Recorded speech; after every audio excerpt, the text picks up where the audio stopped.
Tonight, we'll talk real quick. We want to talk about a couple fire code changes that just took effect beginning in January, and also I'll talk about an ISO review. A lot of people don't know what that's about. We'll do a quick little presentation on what ISO is and how it affects the fire department, the city, and also potential savings for fire insurance for citizens of Summit.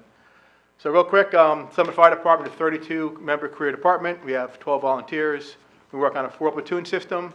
We also have administrative staff and myself, deputy chief, an office manager, and 2 fire inspectors that go out and do inspections on a daily basis. They also work with UCC as well, with Gary Lewis. We provide with fire suppression. We also have an arson investigation task force that works alongside with the Summit Police Department and also Union County Prosecutor's Office. We do technical rescue, vehicle operation extrications. We also assist the first aid squad and first responders. Any medical calls that a first aid squad can't cover, we cover for them. Fire prevention inspections, fire education, hazard materials, and routine fire department responses. So a couple, 2 quick changes that affects residents and business owners in Summit. This law take effect January 1. One of it is if you have any kind of suppression system or detection system that's required in your properties, they need to be inspected on the schedule. Some are inspected quarterly, every 6 months, and yearly. And part of our inspector, we go out, we do inspections, and they have to have a test record. The new law requires that when your company comes out and does your inspections, they have to have the report to the fire official within 5 days. In the past, it took a lot of weeks. They kind of kept some payment as hostage, but now within 5 days, they have to provide the report to the fire official so we can close out the inspections.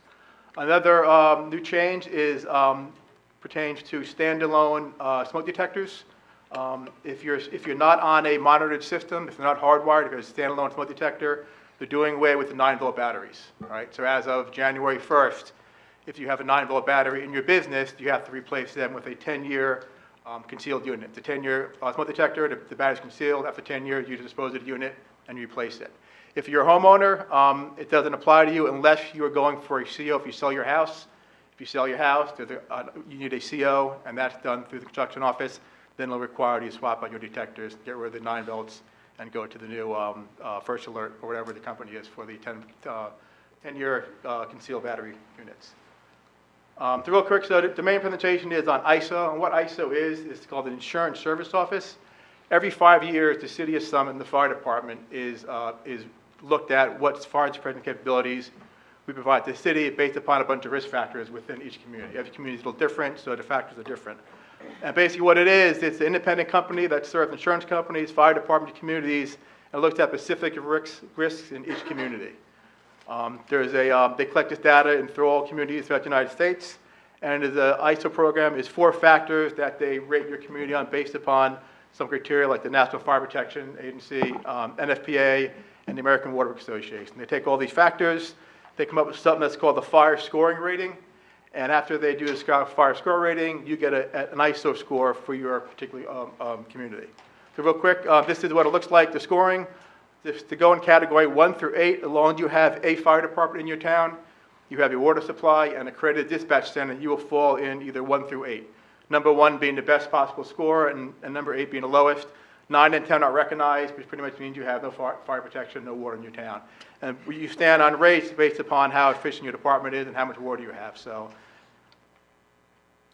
real quick, and what they've looked at is that there's a direct correlation between the community investment in fire mitigation, low fire losses, and also the lower your score is, typically you have lower fire losses within your community. And basically it's a report card for the Summit Fire Department. Everything is dissected. It's about a year program. It takes about a year long to get all information in there. They audit it, they come up with some corrective action plans, and then they publish it a year later.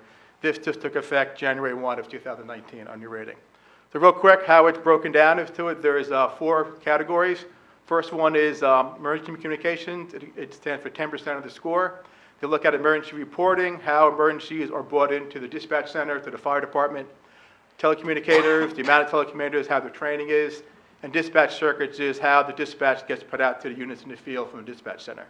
So real quick, under these categories, there's about 4 or 5 subcategories, and they're all scored upon. So if you look at emergency reporting, look at your 911 system, and the kind of wireless technology you have, CAD system, computer dispatch, all the things are brought in. And there's available credit, and then there's earned credit that each category is based on. The 50% of the second phase is fire department. That's the biggest scoring factor in the study. Everything's based on a first due alarm assignment to structural firefighters, fires. So first due ladders, how many engines we have, how many ladders we have, reserve apparatus, how we deploy our apparatus. Are we sending the right amount of apparatus to reported fires? How many firefighters are on duty to mitigate the problems? Training, operation considerations, and then community risk reduction. Those are all factors that are brought into it. So an example is under training, there's all these criteria that you look at under training. Facility use, right now, that's kind of a reflection on our current firehouse, what we have in our building to train our firefighters to today's standards. It's very low. Hopefully, we're on the firehouse. We'll get more points on that. And company training, stuff for officer training, driver training, all these categories you looked at, pretty in-depth on how we train our firefighters and also our recruits. Also, fireground operations, once we get on scene, they look at how well our officers are managing our scene and how we stick into national standards. So when we get on scene, are we putting up an incident management system, are we properly accounting for all our firefighters on scene? The third part is water supply, water distribution systems, and fire flow needs, type and size of hydrants in our community. We do a great job with working with the water company on upgrading all our mains. Are constantly looked at. We do flow testing on all our mains to make sure that there's proper water. Every building in town has a water flow class to it. How many gallons of water is needed to mitigate any kind of fire in that building. This is also one example of that how many years that we actually go out physically and flow all these systems, sprinkler systems, standpipe systems, and also work with the water company in flow testing of the hydrants to make sure everything is suitable for our firefighting needs. There's also a divergence factor that they put into the score, and what that is basically is that they look at that disparity between how much water is available versus what we have in place to mitigate problems. So we can have a fully staffed fire department and have very little water, or vice versa, have a lot of water and not a lot of equipment. So it's kind of look at the correlation between both those pieces and make sure that everything's even. And then they come up with a factor and they score that on us. The last part is community risk reduction. How well we enforce the code, how well we go out to the public and do education programs, and then also how do we look at community risk within our community. Some of that falls on emergency management, how well we mitigate problems to reduce loss in our community. These are some examples of how they score under fire prevention and public safety education. So they take all these four factors, communications, fire department, water supply, community risk, and they come up with something that's called a PPC score, public protection score. And it falls in these categories. So they look at all these factors, they add them up, and at the end of the day, they give you a score, and basically a report card for the fire department, how well we are trained, manage our resources, operate in the field, mitigate problems. It all comes down to a score. I'm happy to say that Summit is a community, it's a class 2, which is very, very good. We had our initial report had us down. They changed some of the criteria in 2017, so we had to add some more points, and we made a corrective action plan in 18, and we got reevaluated, and we actually maintained that score, which is very, very well for a community of our size. And here it is here. So now it's class 2, and we're 80. Our score is a little bit above 80, which just got us into the class 2 protection for the fire department. Where we stand countrywide, there's only less than 2% of the cities in the United States have a class 2 rating. And to narrow it down a little bit more, we're only one of 22 cities in New Jersey that have a class 2 rating. And what all this information is used for is that insurance can be used for marketing, underwriting, established fire premiums for insurance companies. And also the pretty much direct correlation with towns that have good PPC grades, you usually get substantially lower premiums on your homeowners insurance and fire insurance. More so for bigger companies, they have more of a risk, and it's really saving for them. And residents should residents could have the time to contact their insurance companies to make sure that this class 2 reflects of what their insurance premiums are. And also, there's always ways to improve. Even though we are very, very well scored, there's always areas to improve. So we looked at all our scores, anything that, most of our scores, we're within 1.5 points of the top score. So we have very, very small room to improve. But the areas that we did carve out, anything that was beyond a 3 was facilities use, which our new firehouse will probably comment a lot of that. Fire prevention staff, the correlation of inspection volume versus how much staff in fire prevention, which also goes with fire prevention certification and training. Our training we can improve upon as far as sending more guys out for training. Investigation, organization and staff, and then staffing in general were the areas that we scored low on. staffing was the lowest out of all our scores, and the facilities use was the lowest as far as with 35%. So those are areas that in the future we're looking to build upon different programs, different techniques on how to utilize the most out of our staff and all the recent training that we need to have done. With that, any questions anybody has, you can contact me, ever@thecitysummit.org. I'll be happy to answer any question, elaborate any further on anything that I discussed tonight. And with that, that's my end of my presentation. Any questions, I'll be happy to Great, thank you, about it. Chief. Okay, you folks have questions up here on the case?